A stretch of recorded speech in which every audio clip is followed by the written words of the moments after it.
Hello everyone, I'm doing a brief overview of the Nakamichi OMS7 Mark I and Mark II. Here's the Mark I and here's the Mark II. From the front they look exactly the same. They both have headphone inputs.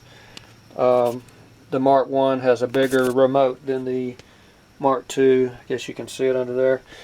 The mechanisms are quite a bit different. They have the same loading drawer. But the Mark I has an NECHL-PL laser, and they both have robust servo motors. And the Mark I uses a disc clamping mechanism, where the Mark II has a magnetic clamping mechanism. The Mark II has a Sony KSS-123A laser. It's a triple beam, and the Mark I's just got a single beam laser. The Mark I uses a Philips TDA 1540 digital analog converter.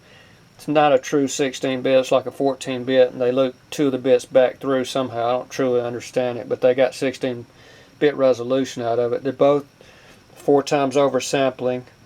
The Mark II uses a Burr Brown PCM 54 DAC, I believe. That may not be exactly right, but it's a true 16-bit DAC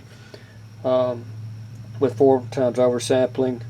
The DACs are not shown. They're both under the bottom. There's a bottom circuit board that digital analog converters are on both units.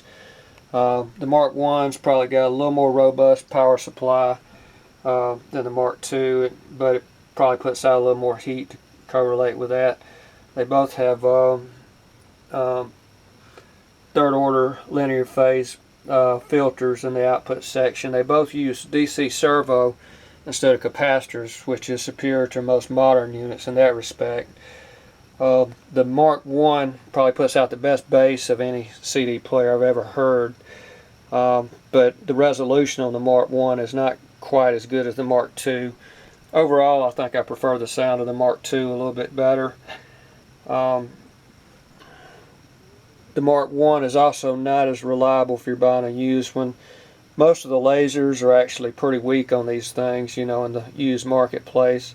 And even when they were new, they would only read Redbook CDs, which are CDs that are supposed to be made to the Redbook factory standards, but not all of them are. So, if you got one with a really good laser, it might only read half the CDs.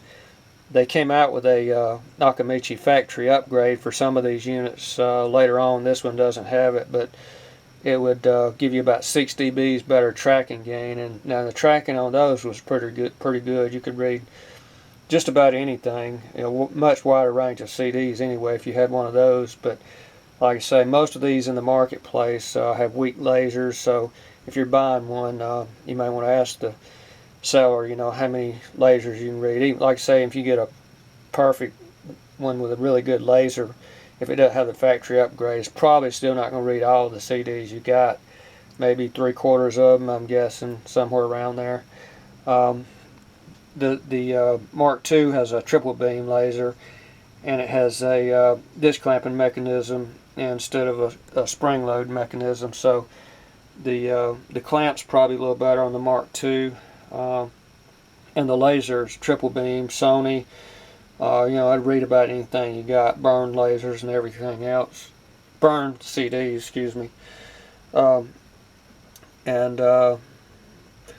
that's pretty much everything I can think of as far as the differences go. I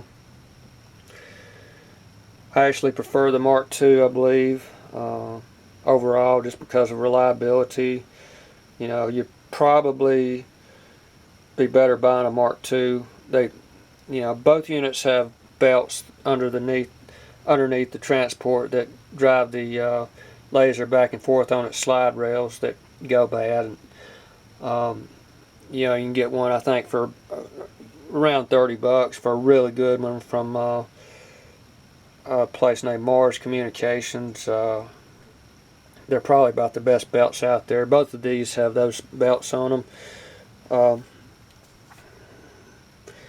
And other than that, they're both pretty good sounding units. So, for that respect, and especially if you got really good CDs, you'd probably be okay going with either unit. And well, that's about it, and I appreciate everybody watching.